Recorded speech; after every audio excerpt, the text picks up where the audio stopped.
Parliament సమావేశాలు ఎప్పుడు జరిపినా అఖిలపక్ష సమావేశాలు ఎప్పుడు జరిపినా కూడా కేబినెట్ లో బిల్లు ప్రవేశపెట్టి రాయలసీమను కేంద్ర పాలిత ప్రాంతంగా 2029 సంవత్సరం ముగిసే లోపల ఏర్పాటు చేయడమా లేక 1950 సంవత్సరం అప్పటి మద్రాసు రాష్ట్రంలో ఉన్నటువంటి కడప, కర్నూలు, చిత్తూరు, అనంతపురం, నెల్లూరు, ప్రకాశం, వేలూరు, కృష్ణగిరి, బళ్లారి, రాయచూరు, చిత్రదుర్గ, కోలార్తో కలిపి 12 జిల్లాలతో ప్రత్యేక రాయలసీమ ప్రాంతంగా ఆమోదించి తీర్మానం చేయడం జరగాలని రాయలసీమ రాష్ట్ర సమితి పార్టీ వ్యవస్థాపక జాతీయ అధ్యకులు contested MP doctor Kuncham Venkata Subba Reddy demand చేశారు.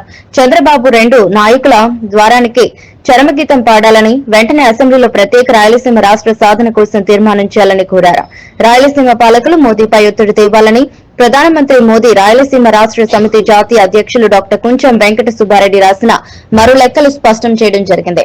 ఏదైనా ఒక రాష్ట్రం పేరును మార్చడం ద్వారా గాని రాష్ట్రం ఏర్పాటు చేసేందుకు రాష్ట్రపతి సిఫారసు మేరకు పార్లమెంట్ లో బిల్లును ప్రవేశపెడతారని కూడా గుర్తు చేశారు.